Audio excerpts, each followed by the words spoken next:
আসসালামু আলাইকুম রহমতুল্লাহি ওবরকাতুহু। সম্মানিত দর্শক, সারা বাংলায় এখন শেখ হাসিনা বিরোধী প্রচারণা চলছে। সর্বশক্তি দিয়ে জলে স্থলে অন্তরিক্ষে এ দেশের মধ্যে শেখ পরিবার, শেখ হাসিনা, তার সঙ্গী সাথী এবং তার দল, তাদেরকে নিয়ে যেভাবে প্রচার এবং প্রোপাগান্ডা চলছে, এ সকল প্রচার এবং প্রোপাগান্ডার প্রতিক্রিয়া কি হতে পারে সেটি নিয়ে আলোচনা করব। তার আগে বলে নেই শেখ হাসিনার বিরুদ্ধে কি কি প্রচারণা করা হচ্ছে। প্রথমত, তিনি প্রচন্ড ভয়ঙ্কর, এত ভয়ঙ্কর তাকে দেখলে ভয়ের উদ্রেক হয়। তার ক্যাশ চাই, বিড়াল চোখের তিনি রমণী। এই চোখের যারা নারী হন, তারা খুন খারাপি থেকে শুরু করে এমন কাজ করতে পারেন, এবং এই খুন খারাপি করার নমুনা হিসেবে তাদের চোখের দিকে তাকালেই মানুষের অন্তরাত্মা কেঁপে যায়। তো এই যে তাকে একজন ভয়ঙ্কর মহিলা, মানে তাকে দেখলেই মানুষের ভয় করা উচিত, ভয় পাওয়া উচিত, এবং তিনি আসলেই একজন ভয়ঙ্কর, এরকম প্রচার চলছে। দ্বিতীয় যে প্রচারটা করা হচ্ছে সেটি হলো তিনি খুবই হিংসুটে, অন্যের ভালো তিনি দেখতে পারেন না। তারপর প্রতিদ্বন্দ্বিতা একদম সহ্য করতে পারেন না। যে কোনো মানুষ, সে জ্ঞানী হোক, তার চেয়ে যদি তার মনে হয় সে জ্ঞানী, তার চেয়ে সম্মানী, তার চেয়ে মর্যাদাবান, তার চেয়ে সুন্দরী, তাহলে তার খুব হিংসা হয়। এবং তার সেই হিংসাটা জানাতে হিংসা নয়, গরিব মানুষের হিংসা একা একা হিংসা করে, মুখ বাঁকা করে, ওরকম নয়। তিনি এমন হিংসুটে, তিনি যাকে হিংসা করেন তার অঙ্গহানি করে দেন। যেমন দেখা গেল যে তার মনে হলো যে ওই রমণীটি শেখ হাসিনার চেয়ে সুন্দরী, অতএব তার হাত কেটে দাও, তার কান কেটে দাও, তার নাক কেটে দাও, যেন তিনি আর কখনো নিজেকে সুন্দরী বলে দাবি করতে না পারেন। কেউ যদি মেধাবী হন তাহলে তার মেধাটাকে নষ্ট করে দাও। কেউ যদি চরিত্রবান হন, সৎ হন, তার নিজে সৎ নন এটা প্রমাণ করে দাও। তারপরে তাকে অপদস্থ করো, লাঞ্ছিত করো, ক্যারেক্টার অ্যাসাসিনেশন করো। এটা হলো তার হিংসের যে চরিত্র। এরপরে তিনি নিষ্ঠুর প্রতিশোধ পরায়ণা, অর্থাৎ তার বাবার, তার বংশের, তার 14 গোষ্ঠীর, তার দলের, এমনকি যদি কেউ তার ছায়ার সঙ্গে একটু বেয়াদবি করে থাকে তার দৃষ্টিতে, তাহলে তিনি সেটি ভয়ঙ্করভাবে সেটার প্রতিশোধ নেন। এবং সে প্রতিশোধ কতটা ভয়ঙ্কর, ইদানিং যেটা প্রচার হচ্ছে যে তার পিতার হত্যাকারী মেজর বজলুল হুদা নামক একজন লোক, তো প্রচার হচ্ছে যে তিনি নিজের হাতে সেই লোকটিকে জবাই করেছেন। আবার বলছি, তিনি তার ফাঁসির ছিল বা অন্য যে মৃত্যুদণ্ডের আদেশ ছিল ওটা অ্যাভয়েড করে তিনি নিজের হাতে জবাই করেছেন, অর্থাৎ তিনি এতটা ভয়ঙ্কর। তো এই জিনিসগুলো যখন প্রচার হচ্ছে, সেক্ষেত্রে আওয়ামী লীগের জন্য কতটা লাভ হবে, কতটা ক্ষতি হবে, দেশের জন্য কতটা লাভ হবে, ক্ষতি হবে, এবং শেখ হাসিনার যারা প্রতিপক্ষ তাদের কি হবে, এবং আগামীতে যারা রাজনীতি করতে আসবেন তাদের কি হবে, এই বিষয়গুলো নিয়ে খুব সংক্ষেপে আলোচনা করার চেষ্টা করব।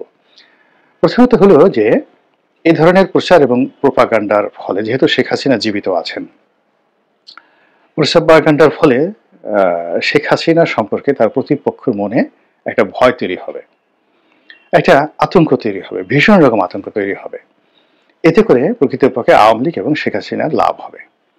দুটো উদাহরণ দিই। একটা সময় চেঙ্গিস খানের খুব এরকম বদনাম ছড়িয়ে পড়লো যে তিনি যে শহরে যান, সে শহরে তিনি মানুষের মাথা দিয়ে বা মানুষের খুলি দিয়ে পিরামিড তৈরি করেন।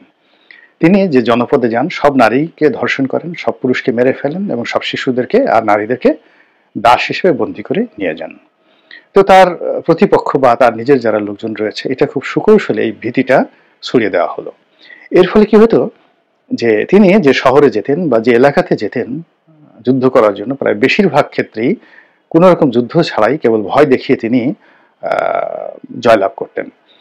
এবং যারা খুব ইরিয়েশন প্রকৃতির, খুব কল্পনাপ্রবণ, মুসলমানদের মধ্যে এই জিনিসটা খুব বেশি, হিন্দুদের মধ্যে যারা পরকালে বিশ্বাস করে এবং বিভিন্ন পীর ফকিরের দরবারে ঘুরে বেড়ায়, এদের বিশ্বাসটা খুব নড়বড়ে থাকে, ভীষণ রকম বিশ্বাস নড়বড়ে থাকে। অলৌকিক কোনো কিছু দেখলে, যেমন ইমাম মাহাদি আসবেন, দাজ্জাল আসবেন, দাজ্জালের কপালের উপর একটা চোখ থাকবে, তো এরকম সে মানে কারো দিকে তাকানোর সঙ্গে সঙ্গেই সেও দাজ্জাল হয়ে যাবে, এই কথাগুলো যারা মনে প্রাণে বিশ্বাস করেন, তো বিশ্বাস করার ফলে কি হচ্ছে, গভীর রাত্রে কেউ যদি নকল দাজ্জাল সেজে তার সামনে এসে দাঁড়ায়, মুহূর্তের মধ্যে দেখবেন সে জ্ঞান হারিয়ে ফেলেছে। এরপর যখন আপনি তাকে জ্ঞান ফিরবে, কাপড় চোপড় দেখবেন সে পুরোটা নষ্ট করে ফেলেছে। এটা হলো অতিরিক্ত কল্পনা প্রবণ থাকার যে বাস্তব ভয়ঙ্কর দিক সেটি। এবং ইতিহাসে এরকম এক ঘটনা ঘটেছে। দেখা গেল যে চেঙ্গিস খান আক্রমণ করেছে খাওরজম ডাইনেস্টি। খাওরজমের রাজধানী তখন গুরগাঁও, এখনকার মধ্য এশিয়ার একটা অঞ্চল।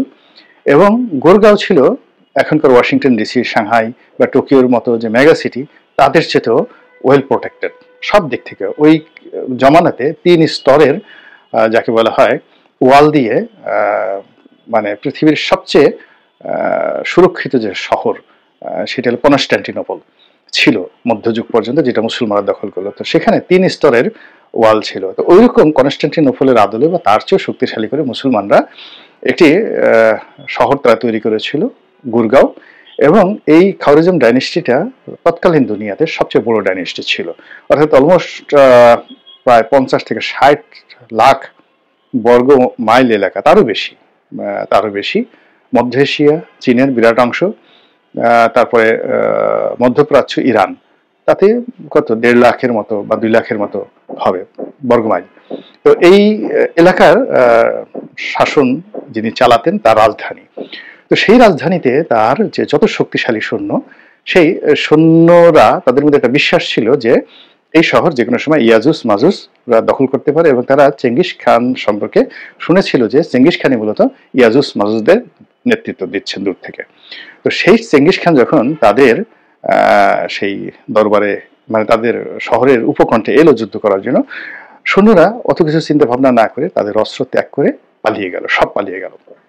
চেঙ্গিস খান সেখানে দখল করে ফেললেন এবং পুরো শহরে কি করেছেন এখন পর্যন্ত ইতিহাসবিদরা খুঁজে পাচ্ছে না যে গুরগাঁওটা আসলে কোথায় ছিল। মানে চেঙ্গিস খানের ধ্বংসযজ্ঞটা এত বেশি ছিল, পৃথিবীর অনেক বিখ্যাত বিখ্যাত শহরকে খুঁজে পাওয়া গিয়েছে, কিন্তু এই গুরগাঁওকে এখনো খুঁজে পাওয়া যায়নি। তো এরকম যে আপনি যখন কাউকে খুব বেশি ভয় পাবেন, আতঙ্কগ্রস্ত হবেন, তাকে যদি আপনি তার সামনে এসে সে যদি আপনার সামনে এসে ভূতের বেশে দাঁড়ায়, আপনি মরে যাবেন সঙ্গে সঙ্গে। আপনি দেখুন গত 20 বছর ধরে যারা পালিয়েছিলেন, 15 বছর ধরে যারা পালিয়েছিলেন, জাস্ট একটা শুধু উদাহরণ দিই। এখন দেখেন অনেক লোক বড় বড় কথা বলে না, হুমকি দিচ্ছে, হ্যাং করেঙ্গা, ত্যাং করেঙ্গা, মেরে ফেলেঙ্গা, আষাঢ় মারেঙ্গা, এই সমস্ত কথাবার্তা বলে। ওইরকম যারা লোকজন দাঁড়িয়ে থাকে, বড় বড় নেতা, আপনি তাদের পিছনে অচমকা গিয়ে খালি 2-3 জন লোক নিয়ে পুলিশের যে বাঁশি সেরকম একটা বাঁশিতে ফু দেন, তারপর শেষে পিছনে বলেন জয় বাংলা আর বলেন ধর। বিশ্বাস করে সে পিছনের দিকে তাকাবে না। সামনে ওয়াল থাকুক, নদী থাকুক, সমুদ্র থাকুক, সে একটা প্রথমে একটা লাফ দিবে। লাফ দিয়ে সে বহুদূর যাওয়ার পরে, ঘন্টা খানিক যাওয়ার পর যখন ক্লান্ত হয়ে পড়বে, তখন সে পিছনের দিকে তাকিয়ে বলবে দৌড়াইলাম কেন।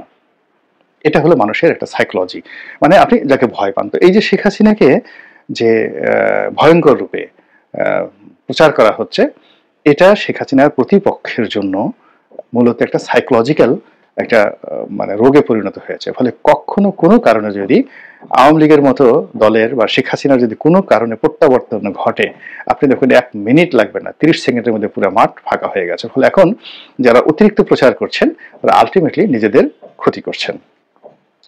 2 নম্বর হলো যে এই মন্দ কাজগুলো, মনোবিজ্ঞানের ভাষা হলো আপনি আজে বাজে জিনিসের নাম উচ্চারণ করবেন না। এমন অনেকে যেমন বলে যে পর্ণ ছবি দেখবেন না, পর্ণ মানে কোনো যে ইসলামে কোনো ছবি দেখাই নিষেধ। এর কারণ হলো এই বিষয়গুলো আপনার মন মননে একটা বিকৃত রুচি তৈরি করে। আপনি সুন্দরী একটা রোমান্টিক ছবি দেখলেন, একটা উলঙ্গ ছবি দেখলেন, একটা পারভার্টেড সেক্সুয়াল ভিডিও দেখলেন, এই বিষয়গুলো আপনাকে অসুস্থ বানিয়ে ফেলবে ফিজিক্যালি আর মেন্টালি। তো এই জন্য এই মন্দ দিকগুলো, বিষয়গুলো আলোচনা করতে হয় না, সামনে আনতে হয় না। আপনি অ্যাকশনে যাবেন, শেখ হাসিনার বিরুদ্ধে আপনাকে অ্যাকশনে যাবেন, আপনাকে মানে এখানে প্রচার করতে হবে না, বাজে কথা বলতে হবে না, আপনাকে অ্যাকশন যেতে হবে। আপনি গুপ্ত হত্যায় যেতে পারেন, গুমে যেতে পারেন, আপনি বিচার করতে যেতে পারেন, আপনি ট্রায়ালে যেতে পারেন, whatever may be you can do. এখানে এই সমস্ত মন্দ জিনিস না বলে আপনি আপনার কর্তব্যের যে কাজটি এটি নীরবে করতে পারাটাই হলো আপনার জন্য নিরাপদ। কিন্তু এই কথাগুলো যত বেশি বলবেন ততই এটা সমাজে খুব ইজি হয়ে যাবে। আপনি এরশাদ জামানাতে যেমন দেখা গেল যে পরকীয়া, ঘুষ, দুর্নীতি এটি রাষ্ট্রীয়ভাবে যে প্রতিষ্ঠিত হয়ে গেল, যেটা পরবর্তীকালে থামেনি। রাষ্ট্রের যারাই ক্ষমতায় এসেছে, ক্ষমতার কাছাকাছি থেকেছে, তারা এই বিষয়গুলোকে একটা মর্যাদা দিয়ে, অনেকটা মানে বাইজি মহলের মতো করে নাচো, ঘুষ দাও, টাকা দাও, তোহফা দাও, মানে অন্যায় করাটাকে তারা একটা গর্বের বিষয় মনে করেছে। তো কাজেই আগামীতে যারা ক্ষমতায় আসবেন, এই শেখ হাসিনার এই মন্দ কাজগুলো যত বেশি আলোচনা হবে, অ্যাকশনের পরিবর্তে, বিচারের পরিবর্তে, ততই আগামীতে যারা রাষ্ট্র ক্ষমতায় আসবেন তারা এই কর্মকাণ্ডগুলোকে তারা প্রাতিষ্ঠানিক রূপ দিতে বা শেখ হাসিনার চেয়ে আরও মন্দভাবে এই কাজগুলো করার ব্যাপারে তারা উৎসাহিত হবেন, এতে কোনো সন্দেহ নাই। আমি শেখ হাসিনার সম্পর্কে একটা পার্সোনাল অভিজ্ঞতা বলি। যেমন তিনি 2001 সনে ক্ষমতা হারিয়ে ভীষণ রকম অর্থ কষ্টে পড়ছেন, তার অর্থ ছিলই না ওই সময়টাতে। তো পরবর্তীতে যখন 2001 থেকে 2006 সালে বিএনপির বিরুদ্ধে প্রচুর আর্থিক কেলেঙ্কারির অভিযোগ এলো, ওই সময়টাতে তিনি সিদ্ধান্ত নিলেন যে আগামীতে যদি তিনি ক্ষমতা আসেন তাহলে তার দলের নেতাকর্মীদের যেন কোনো অর্থকষ্ট না থাকে, এজন্য তিনি সবকিছু ওপেন আপ করে দেবেন। এবং আমরা অন্তত 100 লোক ওনার সঙ্গে ফরিদপুর থেকে এসে দেখা করেছিলাম আমার নেতৃত্বে, আমার নমিনেশনের বিষয়টা নিয়ে। তখন ওনার সাথে আমাদের অনেক কথা হয়েছিল, প্রায় 2 ঘন্টা। তো তিনি একটা সময়, আমি যে আসনে ইলেকশন করতে চাচ্ছিলাম সেই আসনে তিনি অন্য একজনকে কমিটমেন্ট দিয়ে ফেলেছিলেন যে তাকে দেবেন। তো তিনি আমাদেরকে সান্ত্বনার জন্য তিনি বলেছিলেন যে ঠিক আছে, তোমাদেরকে যদি মনোনয়ন দিতে নাও পারি, তোমরা যদি ব্যবসা বাণিজ্য করে সফল হতে পারো, কোটিপতি হতে পারো, সব কাজ আমি করব। আমি অতীতে যে ভুল করেছি 96 সনে সেই ভুল করবো না। আপনি দেখেন যে বিএনপির যে মন্দ কাজগুলো, এটা শেখ হাসিনাকে কতটা ইনফ্লুয়েন্স করেছে। আবার শেখ হাসিনার মন্দ কাজগুলো এই বিএনপিকে কতটা যাকে বলা হয় ইনফ্লুয়েন্স করেছে, যে গত 15 বছরের তার যত অপকর্মগুলো আছে, সেই অপকর্মগুলো যেগুলো তিনি রেখে গেছেন উচ্ছিষ্ট হিসেবে, শেখ হাসিনাকে নিয়ে গুরুত্বপূর্ণ তথ্য দিল গোলাম মাওলা রনি। সেগুলো নিয়ে সেই বাস ঘাট মাঠ নিয়ে যা কাণ্ড কারখানা করছে, সেটা কি জামাত জালিমের জুলুম বলার চেষ্টা করছে। তো কাজে এখন এই যে শেখ হাসিনাকে নিয়ে যত বেশি তার নেগেটিভিটি নিয়ে যত বেশি আলোচনা করবে, আপনি চোরদেরকে রাস্তা দেখাচ্ছেন আর সাধারণ মানুষদেরকে শেখাচ্ছেন যে এগুলো মেনে নাও, রাজা বাদশাহ এগুলো করেই। তো কাজেই সাধু সাবধান, যারা প্রচার চালান, প্রোপাগান্ডা চালান, তারা যদি প্রত্যেকটি প্রচারের সাইকোলজিক্যাল দিক এবং ইফেক্ট অ্যান্ড আফটার ইফেক্ট কল্পনা করেন এবং মনস্তাত্ত্বিক দিক বিবেচনা করে বৈজ্ঞানিক পন্থায় আপনারা যদি প্রচার চালান, তাহলে এটা ভালো হয়। এর কারণ হলো প্রচার, সেটা নেগেটিভ হোক পজিটিভ হোক, আলটিমেটলি যার বিরুদ্ধে করা হয় বা যার পক্ষে করা হয় তারই উপকার হয়।